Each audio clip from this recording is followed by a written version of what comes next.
Hola, buenas tardes a todos.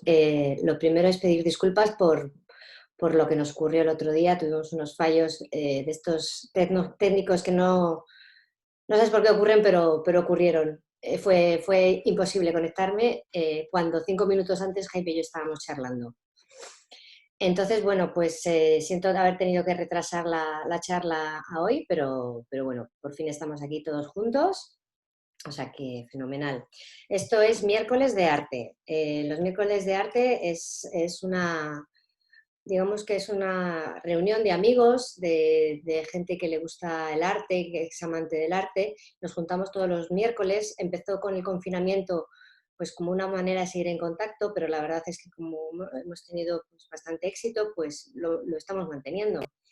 Nos reunimos todos los miércoles y damos voz a galeristas, artistas, a coleccionistas, a comisarios y al final, pues bueno, nos gusta tener una charla muy desenfadada y sobre todo acercar a la gente que quiere empezar a coleccionar, que tiene sus dudas y le encanta el arte pero no sabe cuáles son sus primeros pasos, pues también es el sentido que tiene este miércoles de arte.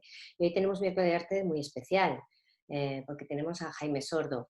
Jaime Sordo, para aquellos que no lo conozcáis, es un gran coleccionista, es un gran amante del arte y es una persona muy especial que está haciendo mucho por el coleccionismo y por el arte de nuestro país. Me parecía muy importante que nos haya aceptado esta charla y poder estar aquí con nosotros y sobre todo, poner en los antecedentes de quién es Jaime, nos va a hablar de su colección y luego conectaremos con la visita 3D de la exposición que tiene ahora mismo en Vitoria, que la verdad es que es una exposición maravillosa y con este tema del coronavirus, como no podemos ir o desplazarnos a verla, pues es una manera de poder llegar y disfrutar y de la mano de él. Bueno, Jaime lleva más de 50 años coleccionando, toda una vida. Él es ingeniero industrial, estuvo trabajando más de 40 años en el sector energético, es también empresario, fue presidente de la Asociación de Energía, la Asociación de Empresarios Energética, fue consejero también de Telecabargo, que es una televisión local, y aparte de esa faceta más, digamos, empresarial y sobre todo lo que es un gran amante del arte. Es presidente de la Asociación 9915, que es la asociación de coleccionistas españoles y bueno, también hay extranjeros. Y ha recibido el premio IAC a la colección. ¿Qué año fue, Jaime? Recuérdamelo. Sí, 2014. 2014, eso es. Bueno, entonces, más allá de esta presentación, me gustaría darle la palabra a Jaime y sobre todo empezar pues, un diálogo, una serie de preguntas que vamos a tener él y yo. Después pasaremos a hacer la visita virtual de la exposición de la colección de Jaime y finalmente dejaremos unos 10-15 minutos para que todos podáis abrir los micrófonos, podéis conectaros y hacerle las preguntas que queráis a Jaime. También incluso si queréis por el chat podéis ir adelantando las preguntas y así las vamos planteando.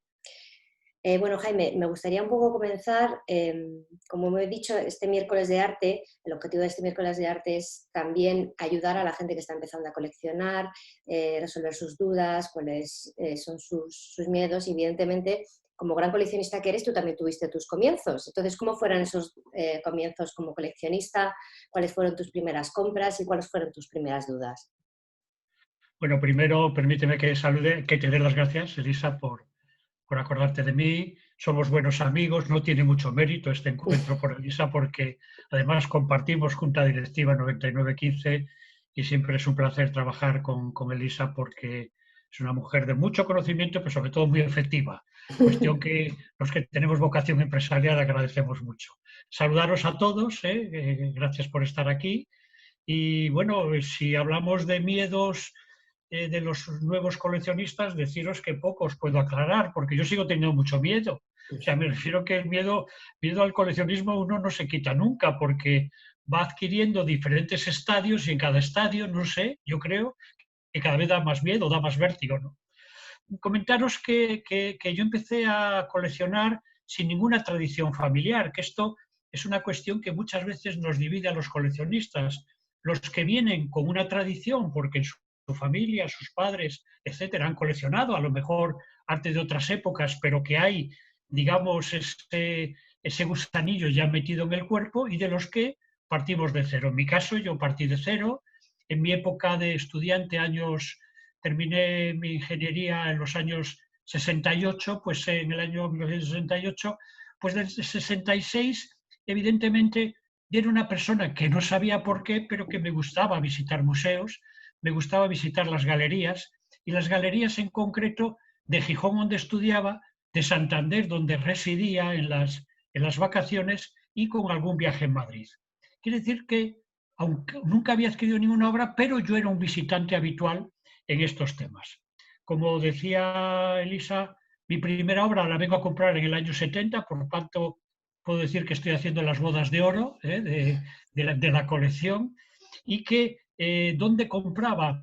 Bueno, yo quiero haceros aquí una primera afirmación, y es que todas las colecciones, los que vayáis a empezar o los que ya lleváis algún año, todas las colecciones tienen un poco el calificativo de generacionales. Y son generacionales porque es que es lo que nos vamos encontrando cuando salimos a la calle, cuando iniciamos a coleccionar.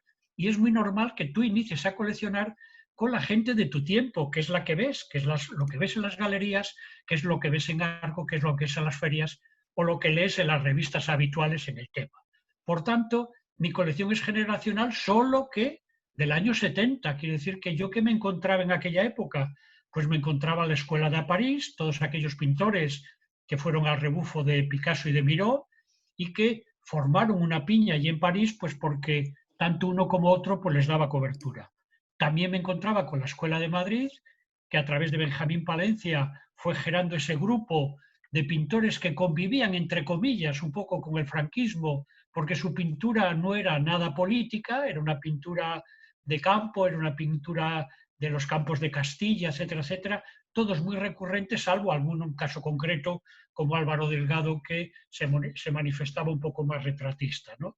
Y que me tocó vivir pues todo el boom, cuando me encontré, iba a las galerías, todo el boom del manifiesto del Paso del año 59, ese manifiesto que explota en los 60, y que cuando yo voy a ver obras del año 70, pues me encuentro a todos, a Canogar, a Millares, a Rivera, me encuentro a todos ya, digamos, de una forma un poquitín más formalizada en galerías, como podía ser en aquella época Helga de Alvear, etc.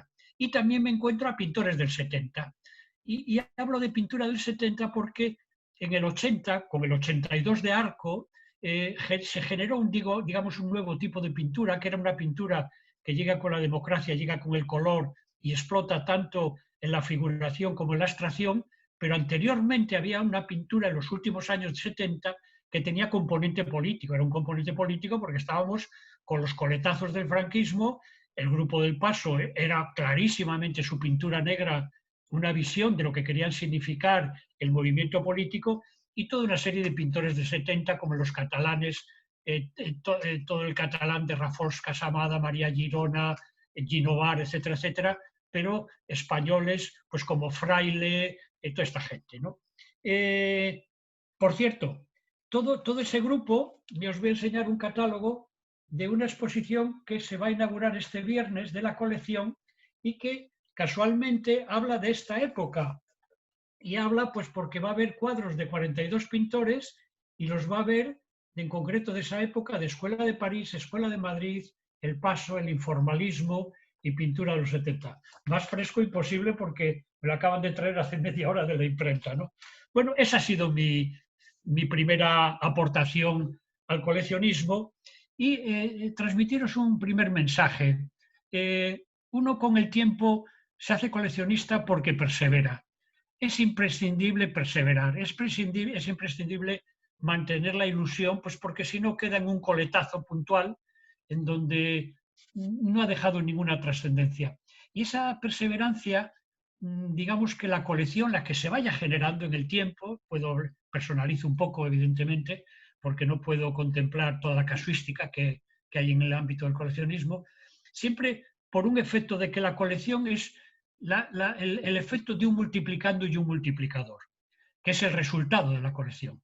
En el multiplicando está la aportación económica que cada uno puede ir haciendo en cada momento.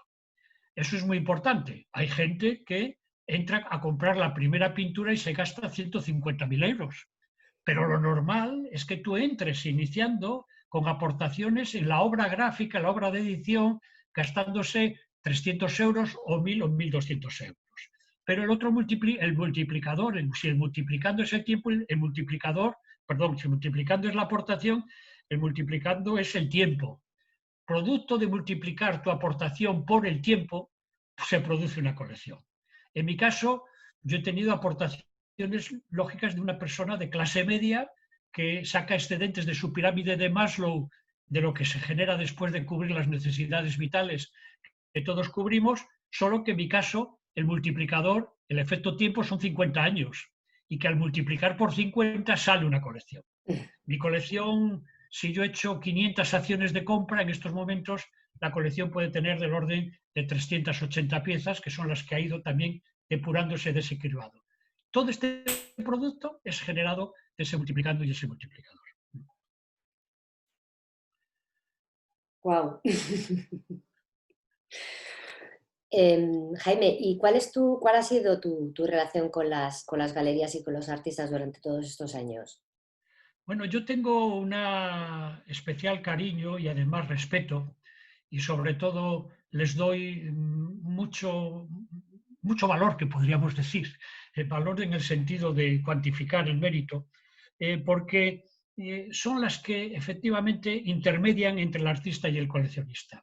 Vivimos en un mercado, en una economía libre de mercado, en donde hay alguien que genera el I+D, que es el artista, pero genera un I+D que hace falta de alguna forma comercializar, aplicarle la dosis de marketing para que pueda llegar a un final consumidor, que en este caso puede ser un consumidor habitual, pero básicamente estamos hablando, y hoy aquí nos reúne el concepto del coleccionista. Esa intermediación es imprescindible, porque además el galerista conoce al artista, digamos, de alguna forma le tutela, le va guiando y le va en ese mundo de I+D, ese mundo de aislamiento y de concentración del artista, le va mandándole las dosis de lo que es lo que va demandando el mercado, qué es lo que gusta. De su obra, mira, hemos tenido mucho éxito en esta colección o en esta exposición, pero en esta otra no hemos tenido tanto. Me están pidiendo obra de tal tipo. Es decir, le pone el altavoz de lo que es el mercado, y evidentemente tenemos que trabajar con el mercado, demanda del artista. Por otro lado, esa evolución del artista depende mucho de la galería.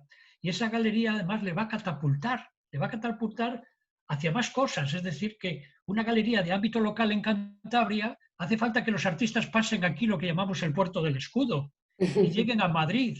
Y que esa galería muchas veces tiene que soltar ese artista para acabar dándosele a una galería de Madrid que trabaja muy bien ese otro extracto de artistas con una clase media. Pero es que esa galería tiene la obligación de hacerle pasar los Pirineos. Es muy importante que si esa galería se mueve en un ámbito de ferias, muchas veces evidentemente internacional, o algunas que siendo su domicilio social en España son internacionales como Arco, son las que le van a proyectar a la visión de otras galerías. Por tanto, fijaros que es el engranaje dinamizador donde ese artista le va a llevar a otra época. Y yo con el tiempo tengo también otra relación y otro nivel de interés.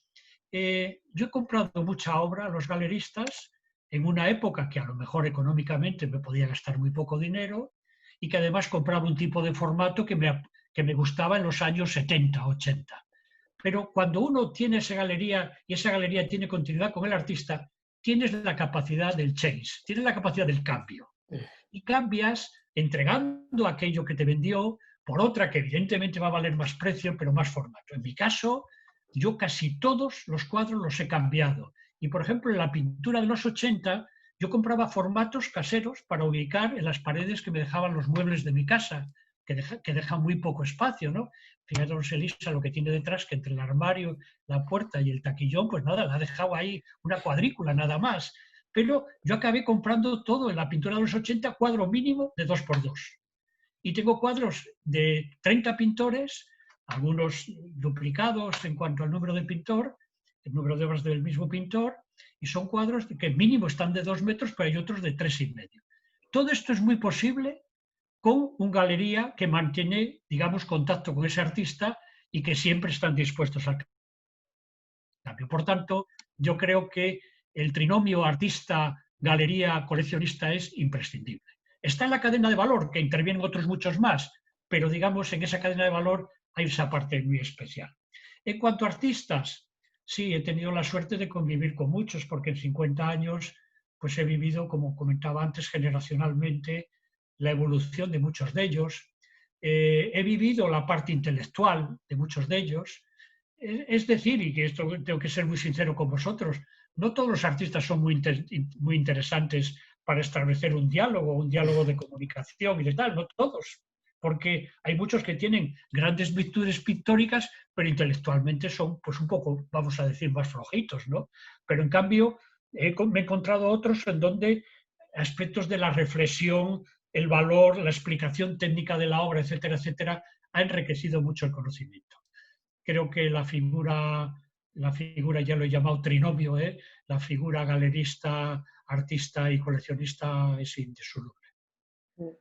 Y en el caso de los artistas, tu apoyo va a ir un poquito más allá, ¿no? Creando lo que fue, lo que es la beca. Sí, Cuéntanos un poquito lo de la beca, porque sí, es muy interesante. O sea, aparte de ser un coleccionista, también estás desarrollando una labor de mecenazgo y de promoción de los artistas.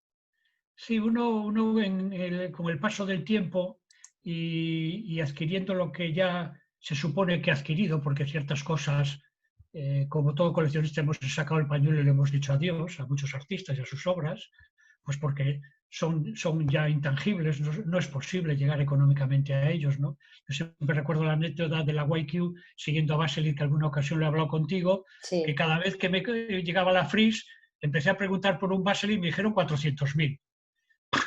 Me tuve que poner una silla, ¿no? Para que no me des un espasmo, ¿no? Pero es que el año siguiente eran 450, y el año siguiente 500, y el año siguiente 550, el año siguiente 600. Es decir, sacas el pañuelo y dices adiós, pues porque tu capacidad económica no puede soportar encima pues esos incrementos. Y ahora Y está en el millón, ¿eh? pues claro, pues claro. También tengo la anécdota de Gunter Fock, ¿no? Que yo compré un Sí, Gunter Fock hace 6, 7 años y se ha añadido un cero al precio que pagué. sí, sí, sí, O sea, el sí. precio que pagué se ha añadido un cero. Y lo podéis traducir con cualquier cantidad que podéis pensar, ¿no? Pero cuando ya estás, digamos, un poco que entiendes que has llegado a la meta, empiezas a reflexionar diciendo, joder, qué cantidad de gente joven, qué cantidad de escuelas de bellas artes sacando todos los años artistas jóvenes, qué cantidad de buenos artistas que no pueden entrar en el mercado. Es decir, esto es un mercado de oferta, no es un mercado de demanda. Y hay oferta de 5.000 artistas en estos momentos y solo las galerías van a poder coger a 300 o a 200, ¿no? Entonces, había un proyecto del Principado de Asturias canalizado a través de la Laboral, pues el Centro de Arte y Creación Industrial de Gijón, que es un centro donde se trabajan con las nuevas tecnologías, el nuevo arte, que yo creo que es el nuevo arte, el que está funcionando en Centro Europa, en donde lo tecnológico está unido a lo creativo, y allí se ha creado una beca a la que desde los Bragales apoyamos económicamente, en donde es para artistas asturianos de menos de 40 años, en donde presentan proyectos cada año. Hay un jurado compuesto por Karin, la directora de la Laboral, por Benjamin Güell, el director del Centro Botín, Pilar Lafita, una persona de mucha enjundia en Asturias, manejando el Instituto Jovellanos, y yo mismo, con personal también de la Laboral, donde de los 40 que se nos presentan escogemos a uno. ¿Cuál es la característica de la beca? Que el artista, su proyecto está relacionado con los talleres y los medios tecnológicos de la Laboral. Y juntos los técnicos de la Laboral, junto al artista, generan un proyecto, que normalmente es una instalación. En estos momentos hay en la colección de los Bragales 6 instalaciones de 6 años, en donde procuramos no solo premiar a ese artista, sino que la obra luego vaya evolucionando. A ver si hay suerte y en el futuro Estampa estamos ahí en un proyecto en donde presentar por vídeo los 6 últimos proyectos de esta beca, a la que estoy muy ilusionado y a la que le dedico mucho tiempo, pues porque lo otro ya lo tengo ya como un poco visto, ¿no? Lo que es buenísimo, Jaime, es que a lo largo de 50 años de coleccionista te ha dado tiempo a hacer de todo, ¿no? Desde tus primeras compras y experiencias con el Grupo El Paso, ahora apoyar a los jóvenes artistas a través de la Sí, beca. sí, es verdad que sí puedo decir que en una de esas famosas 4 patas de la inteligencia emocional, que una de ellas es la adaptabilidad al tiempo, ¿no? La capacidad de adaptarte a tus tiempos, ¿no? Con tu equipo, en este caso, con tu gente. Yo sí que he sabido evolucionar de esa escuela de París. La pintura que tengo de Pancho Cosío de la Escuela de París es del año 1929. Y bueno, la de Peinado o la de Bores o la misma de Óscar Domínguez son pinturas de los 40. Y en cambio ahora estoy comprando vídeo e instalaciones, ¿no? Y pasé por los 90 comprando, porque la colección tiene unas 90 fotografías. Quiere decir que me he ido adaptando en el tiempo y me he encontrado siempre muy cómodo en el arte de nuestro tiempo, ¿no? Mm. Y hay otra pata más que me parece súper interesante de tu faceta como coleccionista también es la promoción o digamos cómo compartes tu colección con los demás a través de todas las exposiciones que se generan con la colección.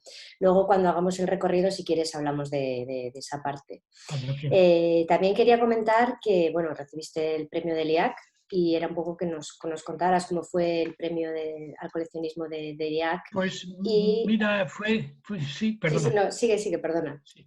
Fue un premio que me produjo mucha satisfacción y del que estoy muy orgulloso y además muy agradecido al IAC, porque era un premio dado por los profesionales, ¿no? Hay premios que lo dan el ámbito comercial, es decir, el que más compra o el que no sé qué o el que tal. Este no, esto es un premio dado por los profesionales del IAC, que como sabemos, los 400 que pertenecen al IAC, profesionales, pues ahí están los artistas, los pintores, fotógrafos, los comisarios, los críticos, los agentes culturales, los directores de museo, etc.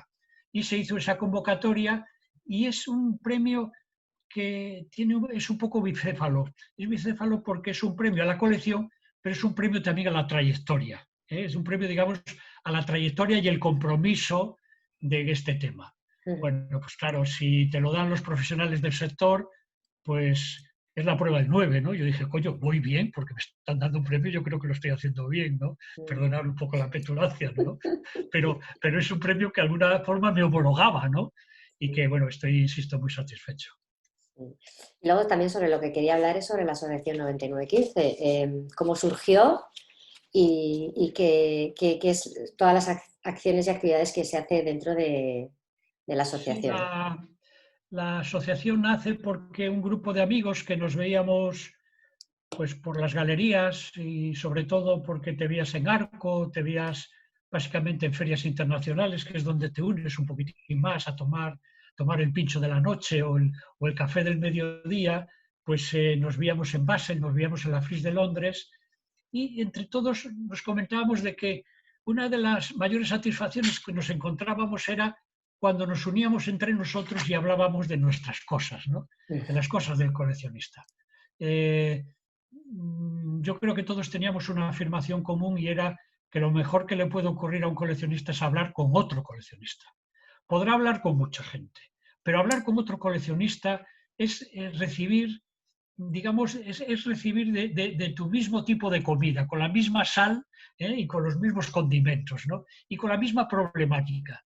Pero además añadiendo de que yo lo que conozco, y como sabéis vos los que estáis aquí, sabéis que esto es verdad, el coleccionista está muy informado. Muy informado pues porque está creando un proyecto y ese proyecto va a tener como fundamento el conocimiento.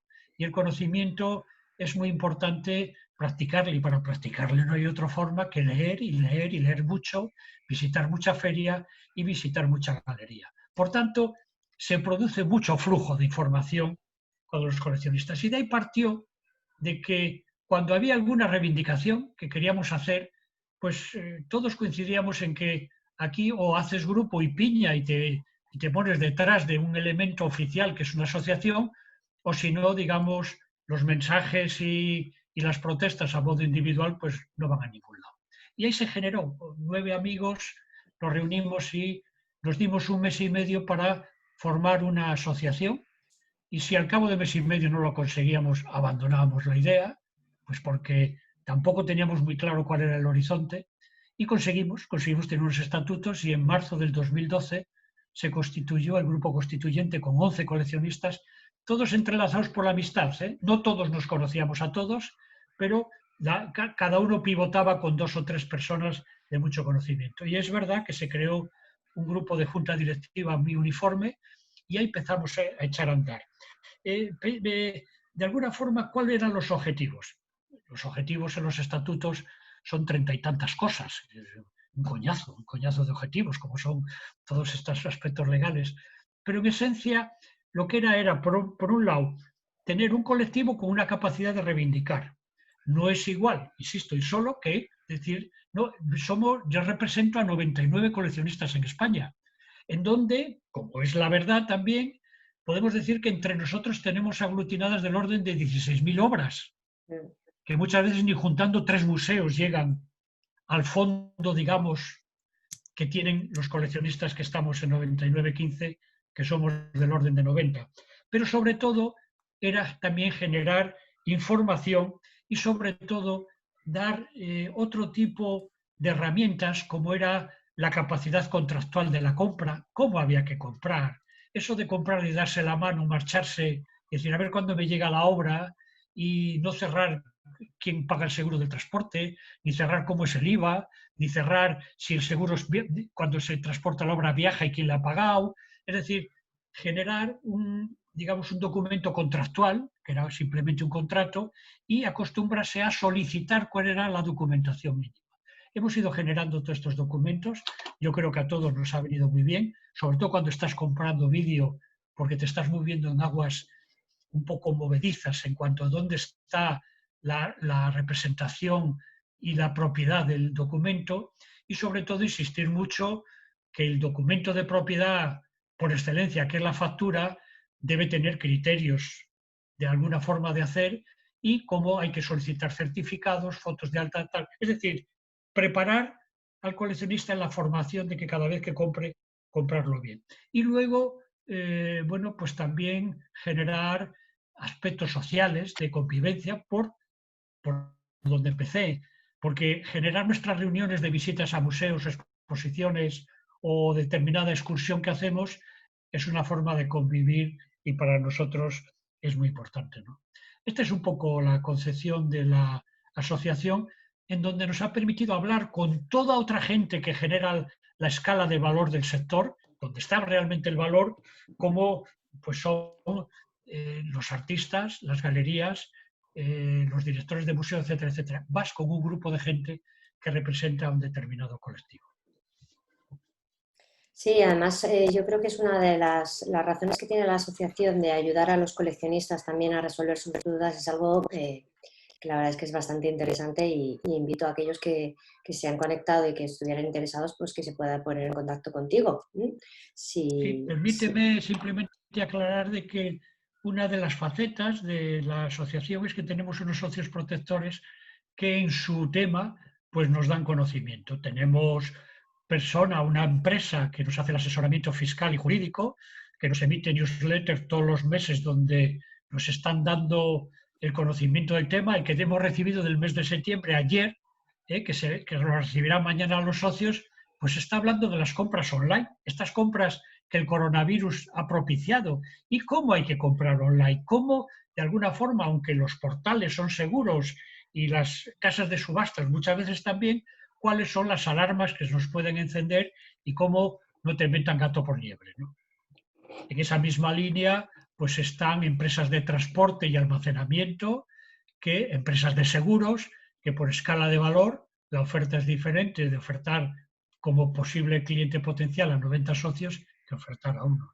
claro, claro, muy interesante.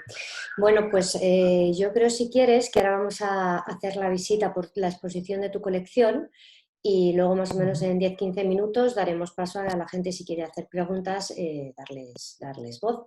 Perfecto. Entonces voy a compartir pantalla para poder hacer la visita.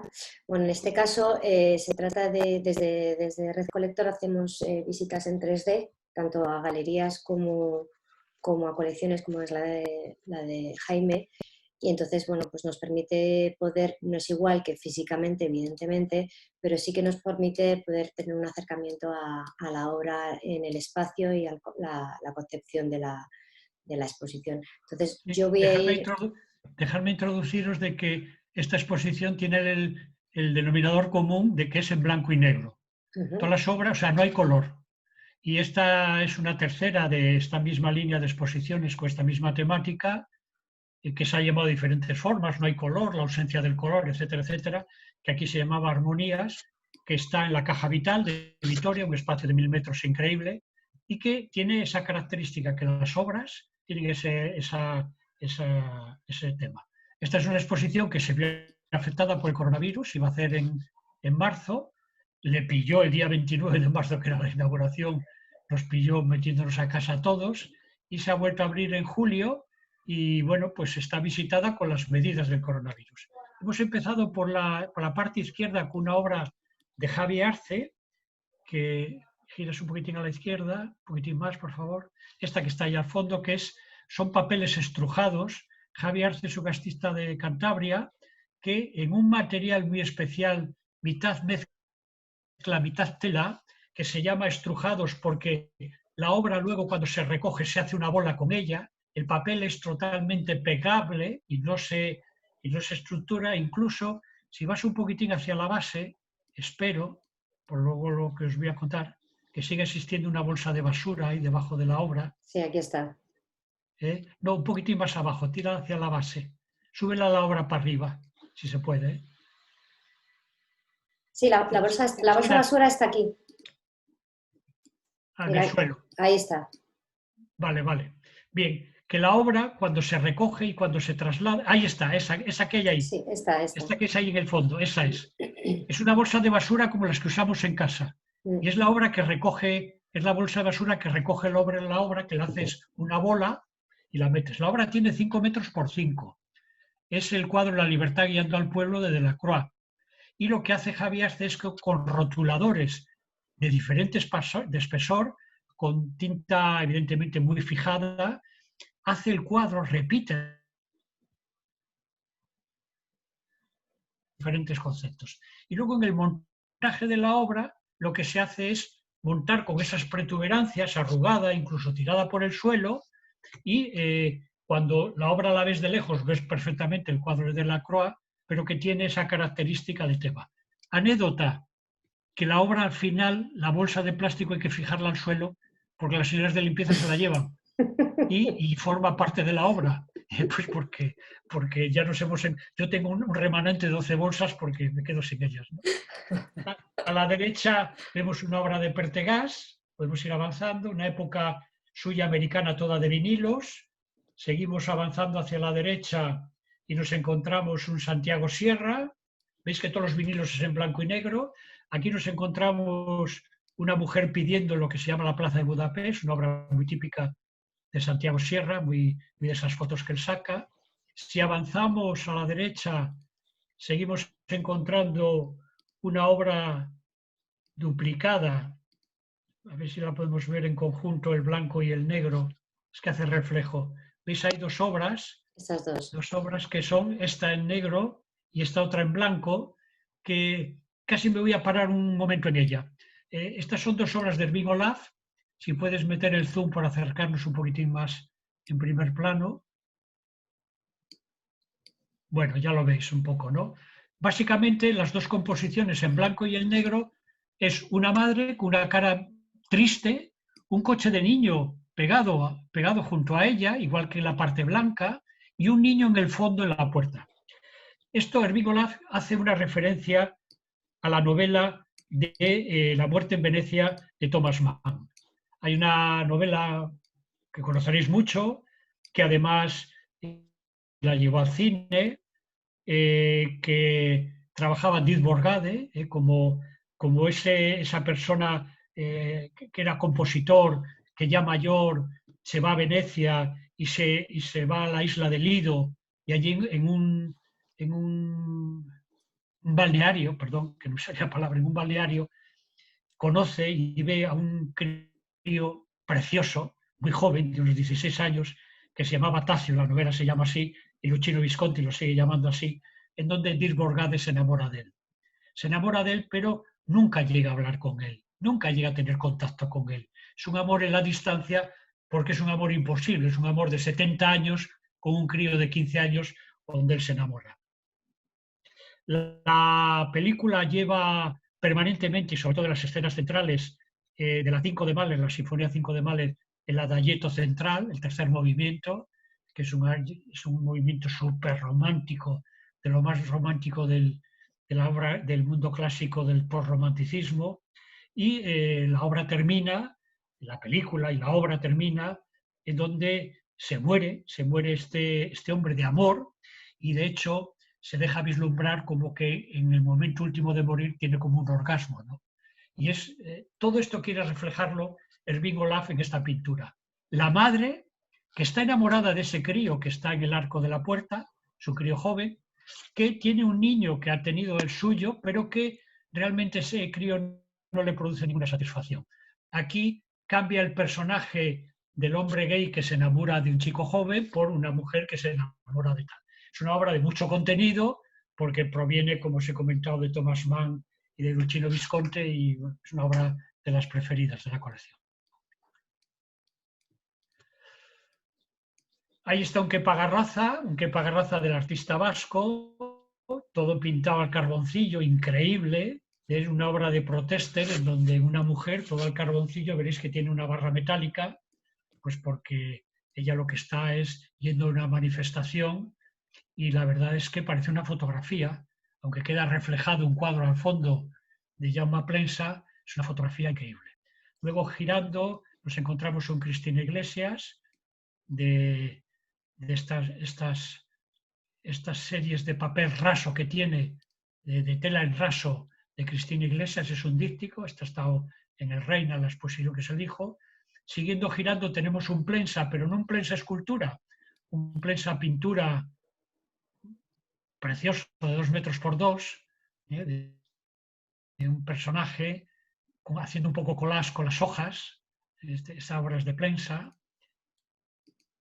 Y terminamos en esta pared con 2 Ignacia Valí, estos que están ahí al fondo, Ignacia Valí, que realmente dan el nombre a la colección, porque es una obra conceptual y es una descripción del color negro y del color blanco, y cómo lo va poniendo en diferentes idiomas, en letra, las diferentes formas de identificación de la palabra black y de la palabra white, ¿no?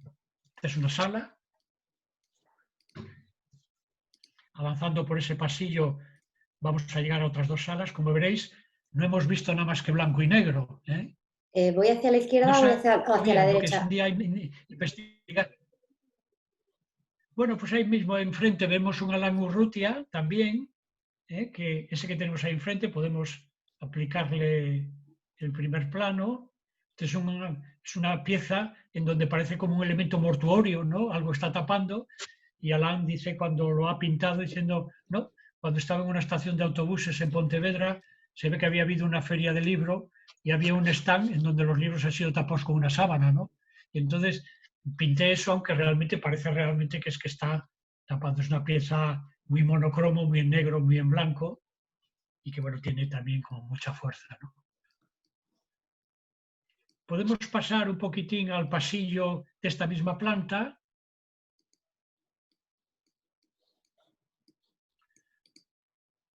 Bueno, ahí hay una foto de Uslé, de un barco, perdón, de Uslé, de Dardo Gruber, de un barco, como una foto que tenemos ahí al fondo en esa cuadrícula. Ahí al fondo está Elena Almeida, en esa obra del abrazo. Bueno, aquí a la izquierda vemos el cuadro de Uslé. Esta es una reja, es una fotografía, perdón, de Uslé.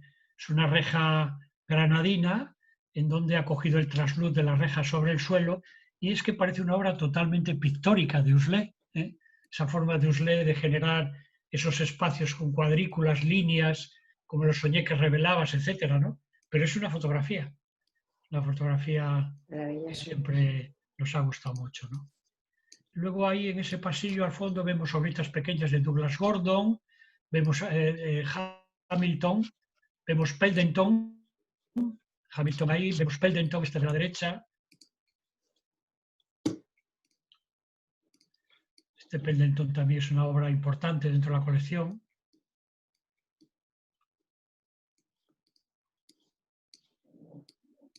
Sobre todo el abrazo de Elena Almeida quiero destacarlo porque Elena Almeida, como sabéis, sus fotografías son únicas, no hay serie ni de 3 edición de 5, son únicas.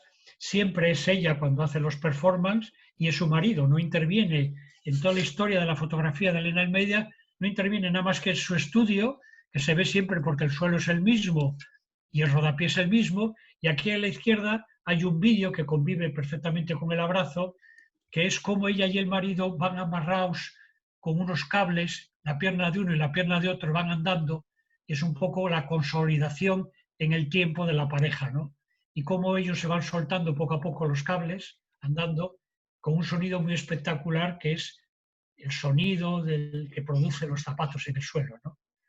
Bueno, Elena Almeida ha fallecido y hay gente, y yo he oído alguna opinión y he leído alguna opinión en este sentido, que la llama la Louise Bourgeois de nuestro tiempo, ¿no? O sea, Sí. es artista de referencia en el ámbito femenino. Sigo por el pasillo, ¿verdad, Jaime? Sí, por ese pasillo. Bueno, Aquí están 3 obras a la izquierda de Elena Sings. Son 3 obras, estas de las derechas de las figuras geométricas son obras que llama ella Skoldung, y estas son obras que hizo en Frankfurt, cuando ella va en Frankfurt y consigue entrar en su primer ordenador. Aunque aquí parece que es todo un conjunto de obras, cada línea es una obra y de hecho lleva una separación de 1 centímetro, lo que es que no es visible. Todo, como veréis, son figuras geométricas en el mismo tema y todas diferentes. Y ella lo que hizo fue imprimirlas, porque esto es una impresión hecho en aquel papel continuo, antiguo, que iba todo uno detrás de otro, y que todo esto son 7 piezas de papel continuo por 7 de altura, ¿no? Elena Sings es una de las grandes de nuestro tiempo y lógicamente está aquí pues porque la colección siempre la hemos respetado, ¿no? Este es Eduardo Munch, es un chaval muy joven, es una instalación comprada este perdona. año. Sí. Este está un poco en la línea de las becas. Es una instalación en donde habla de la fugacidad de la técnica en el tiempo. Lo que hace es poner en la mesa toda una serie de catálogos de compra de cómo los teléfonos han durado poco tiempo y cómo les ha sometido a fuego a todos ellos, marcándoles la caducidad. En el plano de la pared del tablero hay un teclado de ordenador también quemado en el tiempo, y luego en este papel con estas tiras americanas que ahora se han puesto tan de moda, hablan de lo efímero de la tecnología actual, ¿no? Bueno, insisto que es una obra comprada este año de un chico muy joven, cántabro, al que está haciendo muy buen trabajo. Jo Rus, que es esta que nos encontramos aquí, es este fotógrafo francés que lo que hace es pintar. Él va a un espacio natural y pinta físicamente ese círculo en negro, no pinta el pilar por delante y por tanto el círculo aparece pintando la pared y manteniendo los pilares por delante aparece un círculo por detrás. La otra fotografía que le acompaña a esta es cuando acaba de pintar los pilares en la fórmula del círculo y el círculo se pone por delante de los pilares. Una pieza de Paloma Apolo asociada a una vista aérea de múltiples autopistas de Pere Jaume, ¿no? Es un conjunto de unas autopistas imaginarias, aunque parte de un fondo de la salida de Barcelona, y digamos que es un trazado hecho en Photoshop, es una obra de 3 metros, quiero recordar, en la cartela, si puedes pinchar, por favor. 3 metros con 3 metros 12 por 127. Sí, eso es. Bueno, es una obra muy conceptual, de llama prensa, y qué es eso, simplemente eso, ¿no? La fotografía, yo por criterio procuro no comentarlas, ¿no? Pues porque la fotografía no tiene comentario. Ernesto Neto son las del brasileño que normalmente generan esas bolsas, que las llenas de neopreno, que son esculturas, y estos son los dibujos previos a esas posibles esculturas. Son dos piezas de, bueno, las que tengo muy cariño, ¿no?, de Ernesto Neto. Luego, no sé, por otra parte de la instalación, ahí hay unos vídeos de entrevistas, simplemente han querido poner en muchos monitores. Mira, aquí hay dos Chemas Madoz.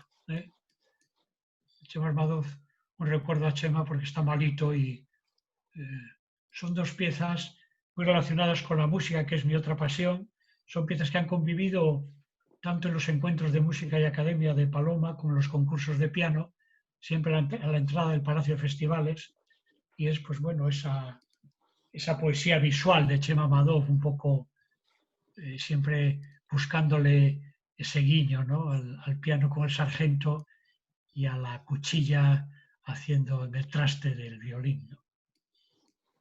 Y bueno, son en total 40 y tantas obras, no sé si nos vamos comiendo el tiempo, en donde hay muchas cosas. Hay una escultura de Dora Salazar, que es el chaleco de Frida Kahlo, hay otras obras de José Alberto, hay luego Perdón, por aquí en este pasillo, sí, que me por el diga. pasillo de la derecha, allí vemos unos Hamilton, Richard Hamilton,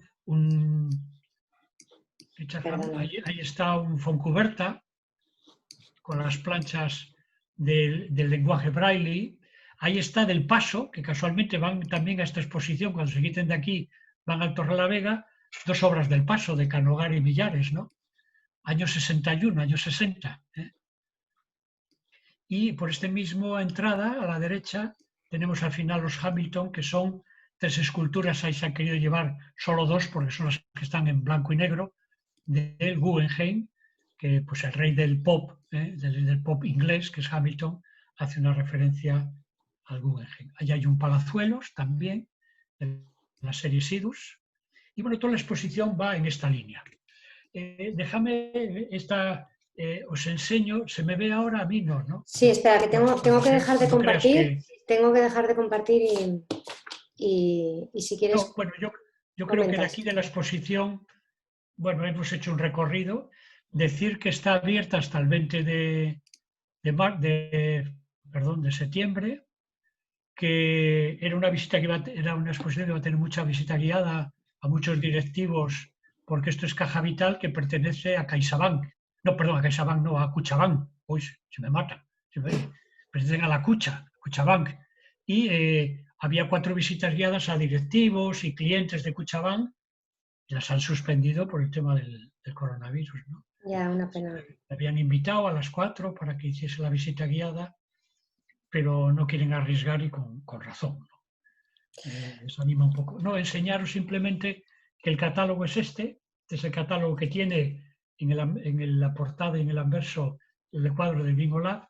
Es muy pequeñito, de 13×9, no iban a hacerlo y al final se han animado a hacer un formato muy de tipo visal, y que quería aprovechar aquí para comentaros que he pasado a Elisa una relación de unos 15 o 16 catálogos en concreto que tiene la colección editados, que muchos de ellos están en digital, y los que estéis interesados, Elisa os mandará a todos ese listado de catálogos, insisto que algunos no están nada más que en soporte papel, que el que quiera catálogos, yo encantado de convivir y hacer convivir mi colección con vosotros. Sí, Los está podéis muy bien. pedir, los digitales los mando directamente por correo, y los otros pues los meto en un sobre y os lo mando. Pues muy bien, Jaime, muchísimas gracias. Sí, La verdad es que yo creo que es muy bonito poder conocer de la mano tuya la exposición y tu colección.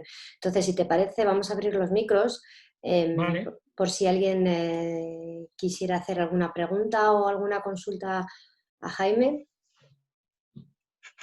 Simplemente abajo a la izquierda tenéis el símbolo del micrófono, tenéis que hacerle clic y ya desaparece. Si tiene una línea roja, es cuestión de quitarle la línea O hacer una opinión de lo que sea, ¿eh? o opinar. Tampoco tiene por qué ser pregunta.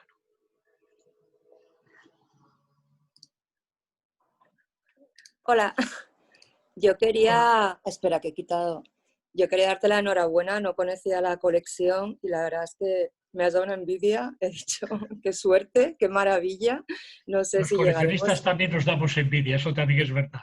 no sé si llegaré a eso en algún momento de mi vida y le había mandado a Elisa una pregunta muy tonta, pero si tu colección tenía algún hilo así discursivo, si, ¿qué te decidía a comprar una obra así, otra no? Que, bueno, La pasión. Mira, claro. hay un criterio, aprovecho un poco la pregunta y luego te contesto más matizado, ¿eh? Pero Richard Finlay, perdón, es un hombre que lo ha hecho todo en el arte, ¿no? Ha sido galerista, ha sido coleccionista, ha sido director de casas de subastas, es también coleccionista, lo ha hecho todo. Y él dice cómo definir a un coleccionista. Y lo dice y lo concreta, ¿no? Que no es fácil, porque claro, decir cómo es un coleccionista. Dice que es un hombre que está cargado de pasión, que su primer componente, el componente es la pasión. Segundo, que hace un seguimiento de su inversión y lo aclara, pero no hace un seguimiento desde el punto de vista del estado de origen y aplicación de fondos de la obra la compré en 25 y ahora vale 70, sino cómo ha ido acertando o no ha ido acertando con sus obras respecto al mercado. Quiere decir que uno con sí mismo puede estar acertado toda la vida, pues porque la obra le encanta.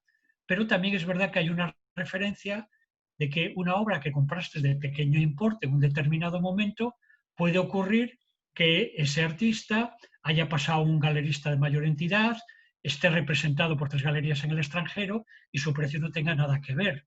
Entonces, en mi caso, y creo que en el caso de todos, cuando tienes 300 y pico obras, es muy importante saber qué mensajes te manda el mercado.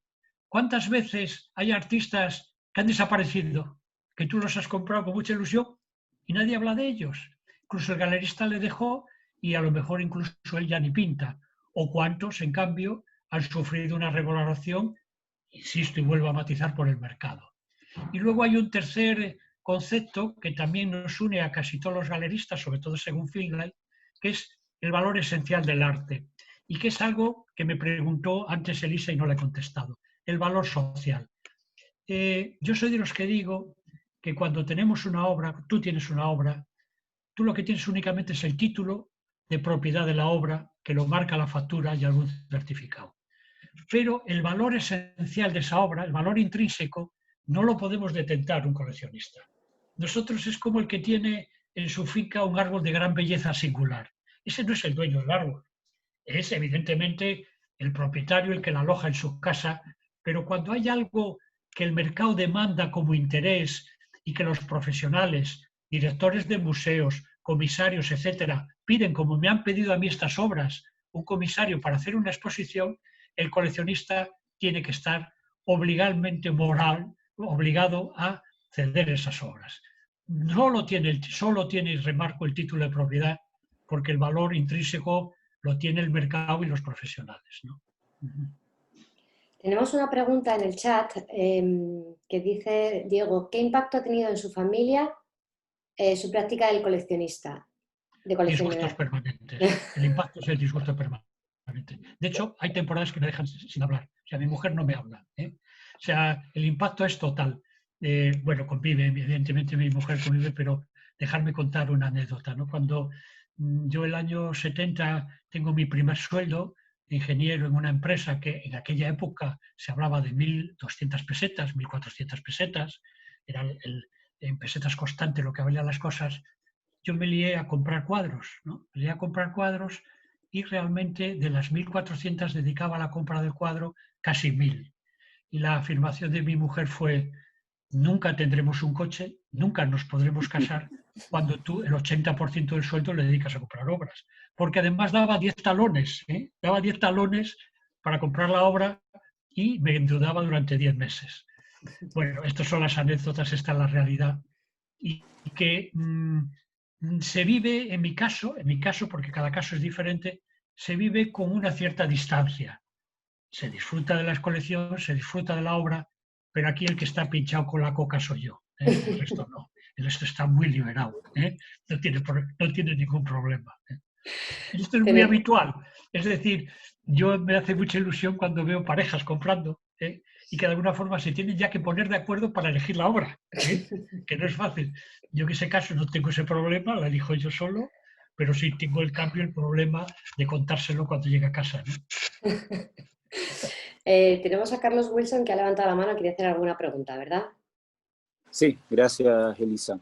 Primero, Jaime, felicitaciones. Entré a la página web en esta visita fallida que tuvimos contigo la semana pasada, así que pude recorrer un poco recorrer lo que has hecho, y ahora escucharte definitivamente has hecho cosas importantes. Tengo una curiosidad respecto al tema de la asociación. Yo vivo en Sudamérica, es un mundo diferente a lo que es Europa, y a mí al menos se me hace difícil, voy a usar una palabra que quizás no es la idónea, clasificar a un coleccionista. ¿Cómo hace la asociación para definir que es uno de los 90 socios que ustedes tienen? Pues mira, gracias por la pregunta, porque además me ayudas también a clarificar, porque hoy en el corto espacio de tiempo muy pocas cosas puedes matizar.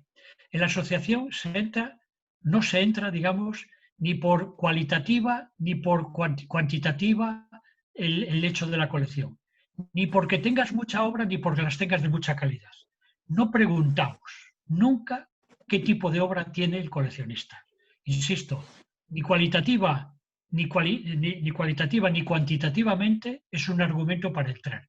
Solo pedimos que esté pinchado, que tenga pasión. Y dices, bueno, joder, ¿y eso con qué termómetro se mira, no? Porque los que somos de la ingeniería enseguida decimos, bueno, ¿y cómo se mide eso, no? En este caso, lo que procuramos es que con 3 avales, uno de miembro de la junta directiva si le conoce al candidato, y si no, de otras 2 personas que el candidato considere oportuna, cuenten un poco de que esa persona está implicado. ¿Y qué es implicar? Estar viviendo el coleccionismo, estar presente en las ferias, convivir con ellas, pero no nos interesa si compran una pieza de 500 euros o de 500.000 euros. No nos interesa. El que compra y compra con asiduidad dentro de la capacidad económica que tiene, ese es un coleccionista. Ese es un coleccionista. ¿En qué se diferencia del otro que tiene más dinero? Se diferencia solamente en la cuenta corriente, pero eso no define la calidad de un coleccionista. Por tanto, lo que pedimos es que esté comprometido, que dé continuidad, que participe en el sector, cada uno en la medida que pueda. Cuando yo antes hablaba del multiplicando y multiplicador, eso es lo que queremos, que es un hombre que esté en el tiempo implicado en el coleccionismo con las cantidades que correspondan. Así se entra en la asociación. Muchas gracias. De hecho, cuando yo digo que en la asociación hay 16.000 obras, es algo que me estoy inventando. Sí. Porque cuando uno tenga una conversación con uno y me dice que tiene 600 y pico obras, pues lo anoto mentalmente, ¿no? Y hay otro que dice, no, pues yo tengo 300 y pico. Es decir, cuando nos ponemos a hablar, hablamos con la misma normalidad que yo digo que tengo 380, pero no porque me lo hayan preguntado, sino porque lo cuento.